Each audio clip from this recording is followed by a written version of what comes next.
भजो गिरिधर गोविंद गोपाला। भजो मुरली मनोहर नंद लाला। भजो मुरली मनोहर नंद लाला। भजो गिरिधर गोविंद गोपाला। भजो गिरिधर गोविंद गोपाला। भजो मुरली मनोहर नंद लाला। भजो मुरली मनोहर नंद लाला। भजो गिरिधर गोविंद गोपाला। भजो गिरिधर गोविंद गोपाला। भजो मुरली मनोहर नंद लाला। भजो मुरली मनोहर नंद लाला। भजो गिरिधर गोविंद गोपाला। भजो गिरिधर गोविंद गोपाला। बोलिए वृंदावन बिहारी लाल की जय। जय जय श्री राधे। जय जय श्री राधे। सभी भक्तों से निवेदन, बहुत एकाग्रचित होकर एक एक शब्द को हृदयंगम करने का पूरा प्रयत्न कीजिए। भगवान की कृपा से आप और हम लोगों को मनुष्य शरीर मिला हुआ है। इसका सदुपयोग केवल सेवा के लिए है और अपना कल्याण करने के लिए है। हमारा कल्याण क्या है? अनंत जन्मों से आप और हम सब मन के गुलाम रहे, अपने को शरीर मानते रहे। कुछ थोड़ा बहुत समझ आया, कुछ थोड़े बहुत आगे बढ़े, लेकिन पूर्ण दृढ़ता, पूर्ण परिपक्वता, शरणागति की हम लोग नहीं कर पाए। हर बार कहीं ना कहीं एक अज्ञानता हमारे साथ कि हमने अपने को शरीर, अपनी इंद्रियां, अपना मन बुद्धि, इन पदार्थ आदियों को अपने कर्तव्य का पालन करने के लिए नहीं माना, अपना माना। ये सब उपकरण हैं, आपको सेवा के लिए मिलते हैं। परमात्मा प्राप्ति का उद्देश्य ना रहने से अंतःकरण में प्राकृतिक पदार्थों का महत्व रहने से कर्म घोर और सौम्य प्रतीत होते हैं। बहुत एकाग्रता के साथ सुनिएगा। स्वधर्म पालन में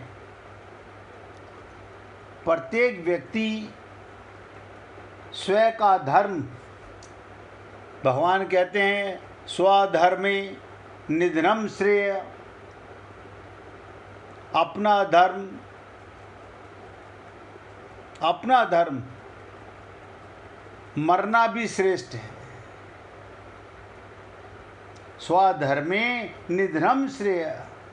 स्वधर्म पालन में यदि सदा सुख और आराम, धन संपत्ति, मान बढ़ाई आदि, सत्कार आदि को ही मिलते तो वर्तमान में धर्मात्माओं की टोलियां देखने में नहीं आती। इस पृथ्वी पे कोई संत महात्मा होता ही नहीं, परंतु स्वधर्म का पालन सुख अथवा दुख को देखकर नहीं किया जाता,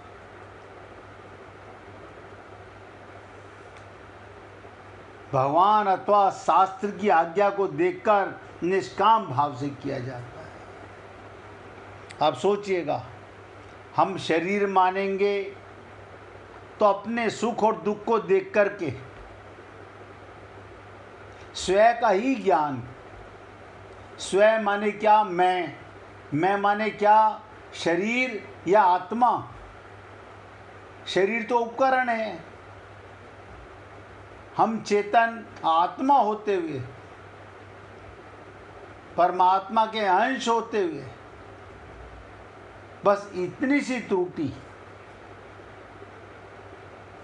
और इसी के कारण, एक स्वयं के कारण ना हमारा स्वार्थ हम समझ पाए, हम शरीर मान के शरीर के स्वार्थ में लगे रहे। स्वयं माने आत्मा का ज्ञान हो जाता तो परमार्थ में लग जाते हैं।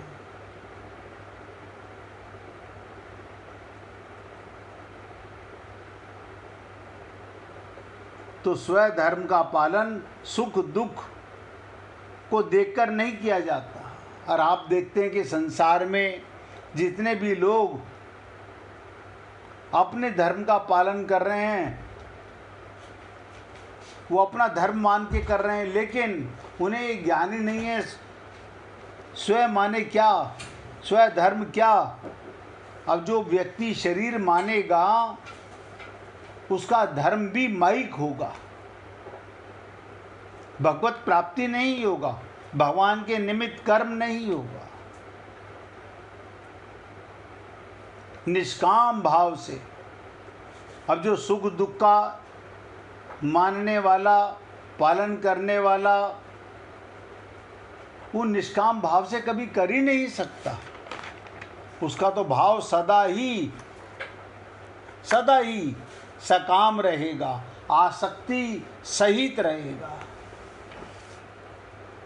इसलिए स्वधर्म अर्थात अपने कर्तव्य का पालन करते हुए यदि कोई कष्ट आ जाए तो कष्ट भी उन्नति करने वाला होता है। अगर आप आत्मा का धर्म निभाते हुए कोई भी कष्ट आ जाए, किसी प्रकार का आ जाए, वो भी आपकी उन्नति का कारण बन जाता है। लेकिन जो जीव अपने को शरीर मान के धर्म का पालन करता है, उसका कल्याणकारी नहीं होता है, क्योंकि उसका सकाम कर्म होता है, सकाम धर्म होता है, उसे स्वयं का ज्ञान ही नहीं होता। और आज देखा जाए तो संसार में 99% लोग ऐसे ही मिलेंगे। वास्तव में वो कष्ट नहीं अपितु तप होता है। उस कष्ट से तप की अपेक्षा भी बहुत जल्दी उन्नति होती है। यानी अगर आपको आत्मा के धर्म में बुराई भी सुनने को मिले, बहुत ध्यान से सुनिएगा, समाज में तिरस्कार भी सुनने को मिले, शरीर का कष्ट भी उठाना पड़े, अपमान भी उठाना पड़े, परमात्मा की दृष्टि में आप श्रेष्ठ कार्य कीजिए। अगर ये ज्ञान हो जाए स्वयं का, कारण तप अपने लिए किया जाता है और कर्तव्य दूसरों के लिए। कोई व्यक्ति तप करता है तो अपने लिए, और कर्तव्य है सेवा दूसरों के लिए। और दूसरा कौन है संसार में? सब भगवान है। आप बताइए, आप सूखी लकड़ी में, सूखे पौधे में पानी नहीं देते, जो हरा पौधा हो, हरा पेड़ हो, उसी में जल देते हो। वो भगवान के निमित्त कर्म है। लेकिन जो व्यक्ति अब स्वयं को शरीर समझता है और शरीर का संबंध मान के सेवा भाव करता है, उसको सकाम भाव कहा जाता है, आसक्ति भाव कहा जाता है। ममता मोह में आसक्त रहता है ऐसा जीव। तो कर्तव्य कर्म दूसरों के लिए, तप अपने लिए, तो जानकर किए गए तप से उतना लाभ नहीं मिलता।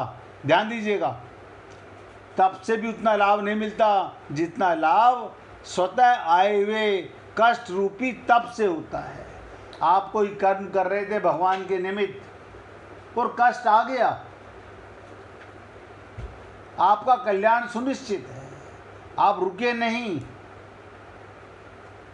शरीर पे कष्ट आया, आपको आत्मज्ञान हो गया, लेकिन आप और हम लोग अपने को शरीर मान के जरा से कष्ट में ही पिघलने लगते हैं, रोने लगते हैं, डरने लगते हैं, भययुक्त हो जाते हैं। जब आपको ये विश्वास हो गया कि मैं कभी मरूंगा ही नहीं, कभी आज तक मरा ही नहीं, तो शरीर का सदुपयोग बस अब जाही विधि राखे राम ताही विधि रहियो। बस इतनी सी बात का हमेशा ध्यान रखना है, 24 घंटे ध्यान रखना है कि मैं शरीर नहीं आत्मा हूँ। मैं तो केवल आपसे निवेदन कर सकता हूँ, जिन्होंने, बहुत ध्यान से समझिएगा, जिन्होंने स्वधर्म पालन में कष्ट सहन किया और जो स्वधर्म पालन करते हुए मर गए, वो धर्मात्मा पुरुष अमर हो गए।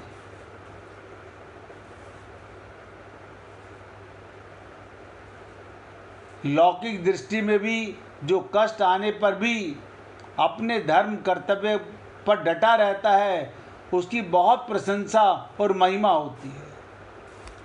जैसे देश को, ध्यान से सुनिएगा, देश को स्वतंत्र बनाने के लिए जिन पुरुषों ने कष्ट सहे, बार बार जेल गए, फांसी पर लटकाए गए, उनकी आज भी समाज में कितनी प्रशंसा होती है। इसके विपरीत बुरे कर्म करके जेल जाने वाले सब जगह निंदा के पात्र होते हैं। तात्पर्य ये कि निष्काम भाव पूर्वक, बहुत ध्यान से समझो, निष्काम भाव। अब हम ये समझ ही नहीं पा रहे निष्काम क्या।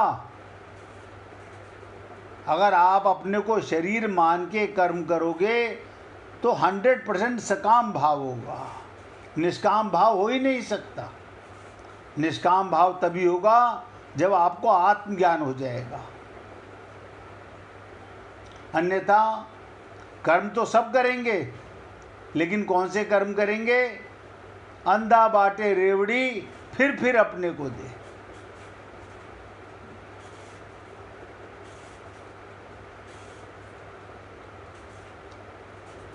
मुक्ति में कहीं कोई कमी नहीं है।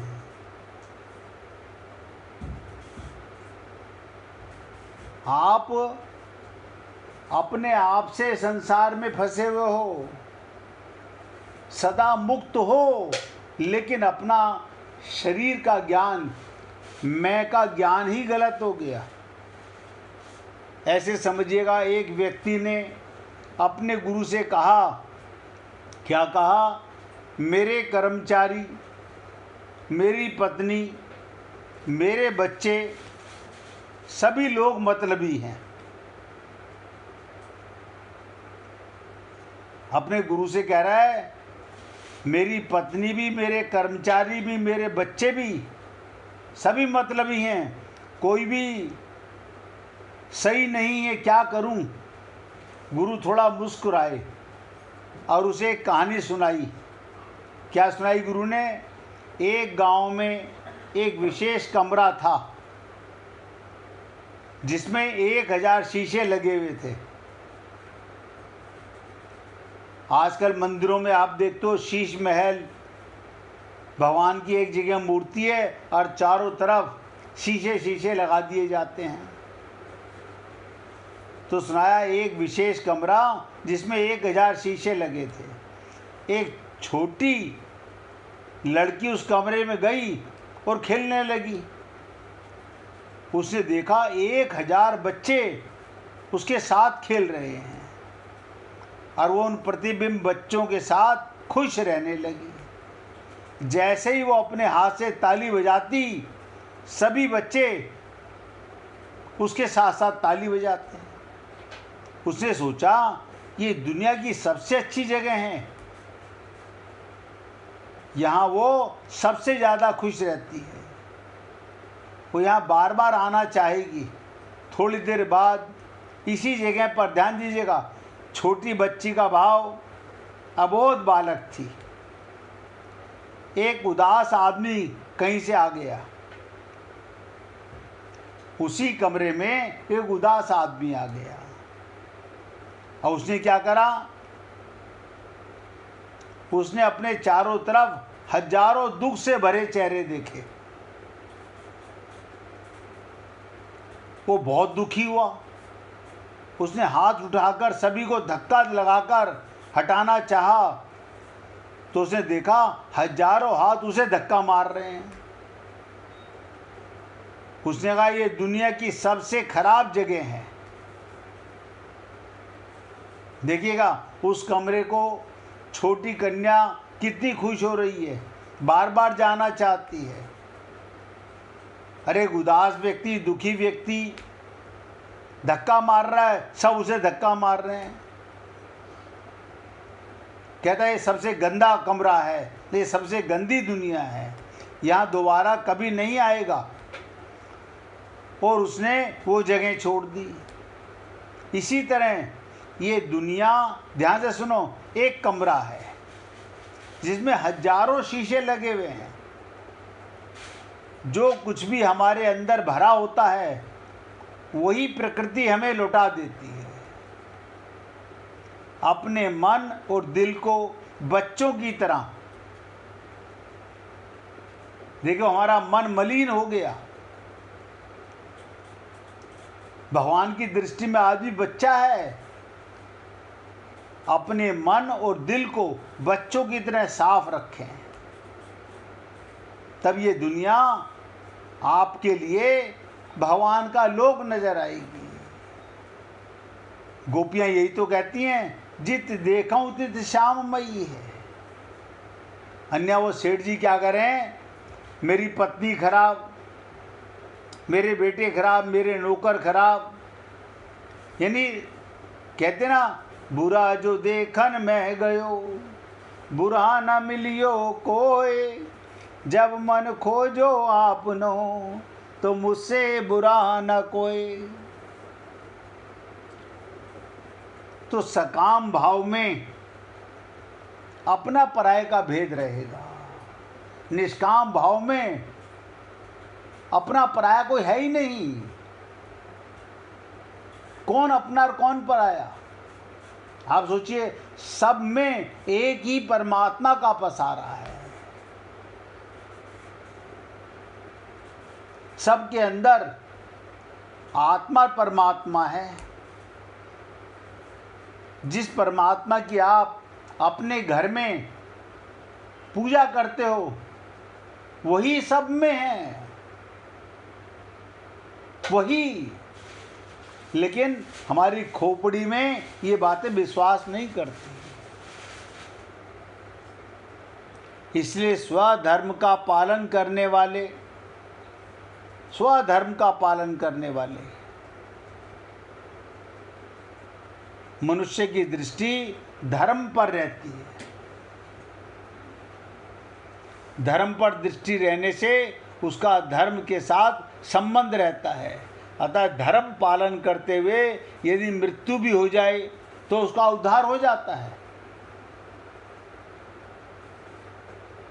धर्म माने भगवान पर दृष्टि रहती है, मैं उसके निमित्त कर्म करता हूँ।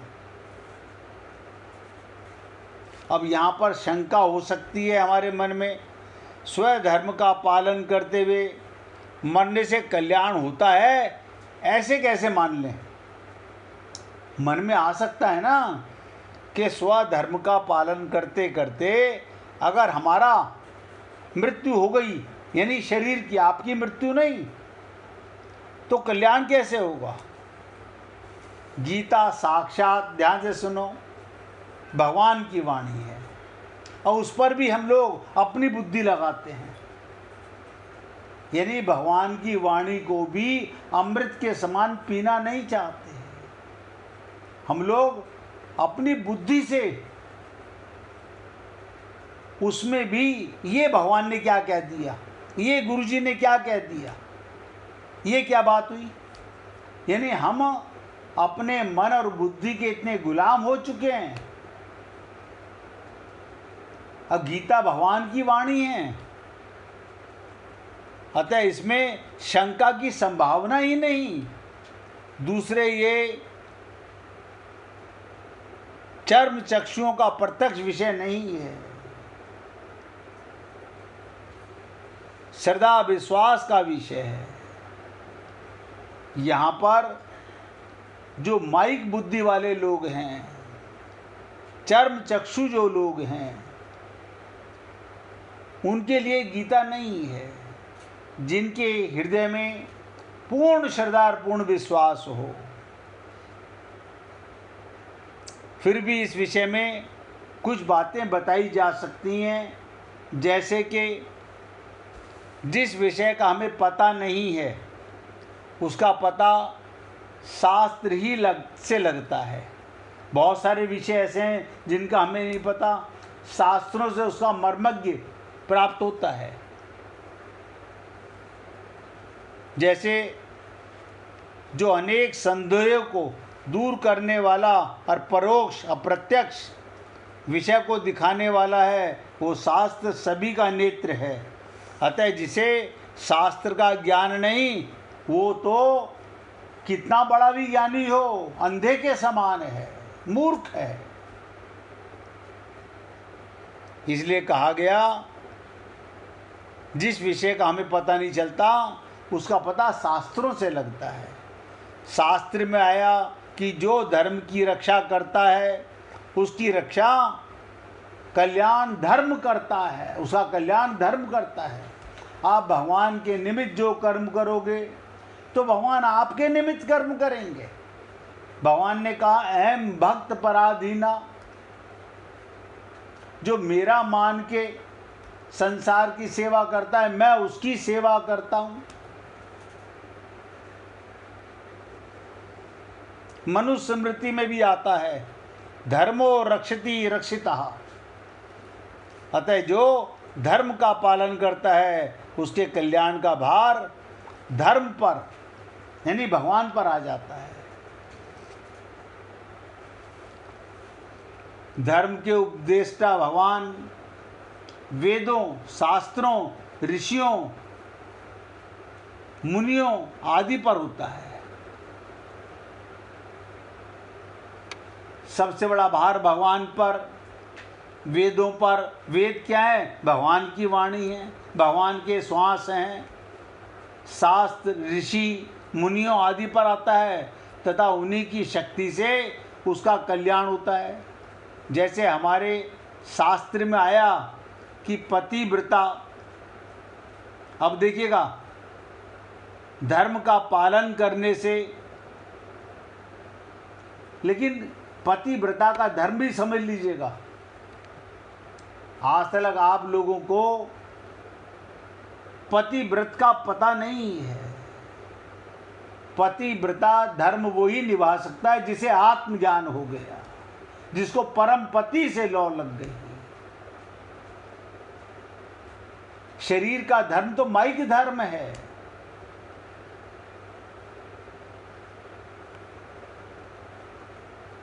तो पतिव्रत धर्म का पालन करने से आत्मा का, जीव का, स्त्री का कल्याण हो जाता है। अब यहाँ ध्यान बहुत पकड़ने की चीज है। अब हम शब्दों को सुनेंगे तो क्या समझेंगे? आप सोचो, आप अपनी बुद्धि से, अपने मन से अपने को स्त्री मान करके पति धर्म का हाँ, मैं बताता हूँ, क्या आपको अपने पति में परमात्मा का दर्शन होता है? आप परमात्मा का निमित्त धर्म अपनाते हो तो पति धर्म है। पहले तुम्हें आत्मज्ञान हो, फिर परमात्मा में, पति में परमात्मा का वास हो। और ये जो कहा गया ना स्त्री, ये आत्मा स्त्रीण जाति है। शब्दों को इतनी आसानी से समझ नहीं सकते। हम संत महात्माओं को सुनते तो हैं, लेकिन कैसे समझेंगे? आत्मा स्त्रीण है, परमात्मा पुरुष रूप है। आत्मा का कल्याण हो जाता है। और हमने, अगर हम माइक बुद्धि से समझे तो क्या समझेंगे? जो स्त्री करवा चौथ का व्रत करती है उसका कल्याण हो जाता होगा। अब सोचो, यानी जो अपने को शरीर मान के शरीर का धर्म निभा रही है, उसे आत्मज्ञान तो है ही नहीं, वो परमात्मा का तो उसे भान नहीं है, उसमें तो स्वार्थ का भाव है। परमार्थ कहां से आ गया? जब कहते हैं त्वदीय वस्तु गोविंदम तुमेव सर्वम मम देव देवा, आपके घर में प्रत्येक बच्चा से लेके बूढ़ा तक सब भगवान के रूप हैं, लेकिन हम उनमें नहीं देखते, तो कल्याण होगा कैसे? तो वहां पतिव्रत धर्म की आज्ञा देने वाले भगवान, अब देखिएगा, भगवान ने बड़ी गूढ़ बात कह दी। अब इसको आम स्त्री क्या समझेगी? जिसको अपने शरीर को स्त्री जाति का पता है, वो इस धर्म को क्या जाने? इसका मतलब मीरा का कल्याण नहीं होगा। अब सोच के देखिए,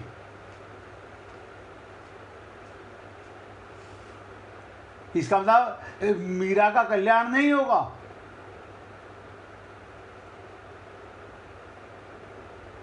मीरा तो सब में भगवान को देख रही है।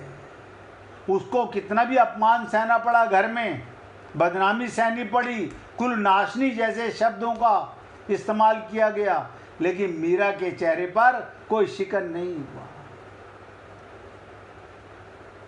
उसने तो केवल, तुलसीदास जी समकालीन थी ये मीरा, उसने तुलसीदास जी को एक पत्र लिखा था कि महाराज मुझे बताइए मैं क्या करूं। अब मेरा घर में दम घुटने लगा है, मेरे प्रीतम को, मेरे परमात्मा को याद नहीं करने देते।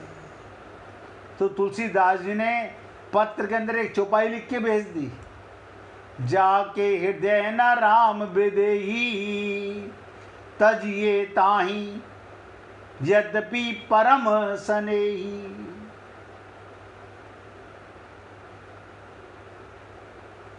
सोच के देखो, तो पतिव्रत धर्म का आज्ञा देने वाले भगवान, वेद शास्त्र आदि भी शक्ति से ही कल्याण होता है, पति की शक्ति से नहीं।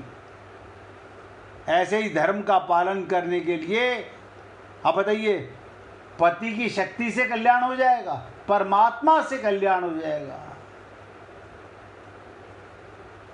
भगवान, वेद शास्त्रों, ऋषि मुनियों और संत महात्माओं की आज्ञा है, इसलिए धर्म पालन करते हुए मरने पर भी उनकी शक्ति से कल्याण हो जाता है। इसमें किंचन मात्र भी संदेह मत कीजिए। बस ऐसा मान के चलिए, सुबह उठते ही मैं कौन हूँ, दुनिया वाले माने ना माने, जाने ना जाने, मैं परमात्मा की अंश आत्मा हूँ। पुरुष शरीर में आया हूँ, वहाँ अपना धर्म निभाऊंगा भगवान के निमित्त। स्त्री शरीर में आया हूँ, वहाँ धर्म निभाऊंगा भगवान के निमित्त। अब आप सोचिएगा, आप और हम लोग रिश्ते नातों के चक्कर में फंस गए, ज्ञान नहीं है ना अपना। उन्हीं रिश्ते नातों में तुम्हारा अपमान करें तो भी तुम सेवा करो, तुम्हें अच्छा कहें तो भी सेवा करो, अब बुरा कहें तो भी सेवा करो, क्योंकि तुम्हें ज्ञान हो गया।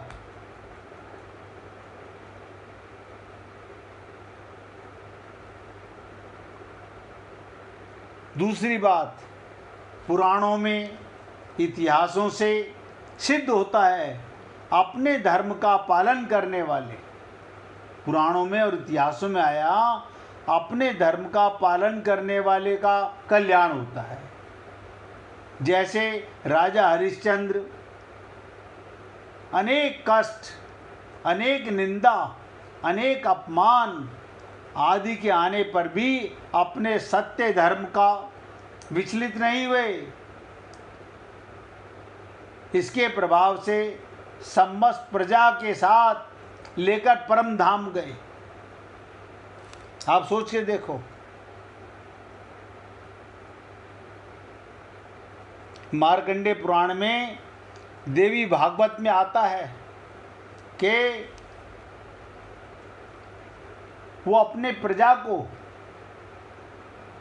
अपनी प्रजा नहीं मानते थे, भगवान मानते थे, और सारी प्रजा को लेकर के गए। और आज भी उनकी बहुत प्रशंसा और महिमा की जाती है। तीसरी बात सुनिएगा, वर्तमान समय में पुनर्जन्म संबंधी अनेक सत्य घटनाएं देखने, सुनने और पढ़ने में आती हैं, जिनसे मृत्यु के बाद होने वाली सद्गति दुर्गति का पता भी लग जाता है।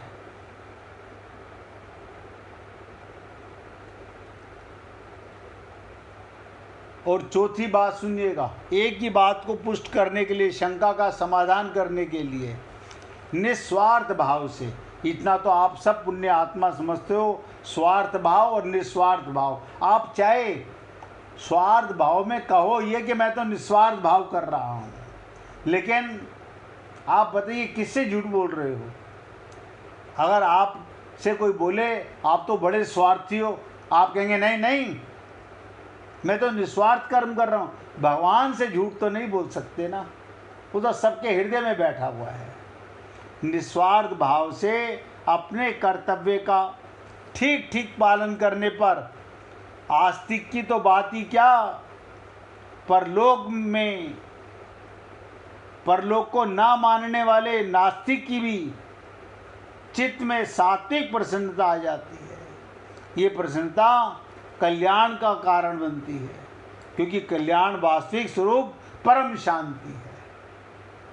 अतः अपने अनुभवों में सिद्धि होता है कि अकर्तव्य का सर्वदा त्याग करके कर्तव्य का पालन करने से सबका कल्याण हो सकता है।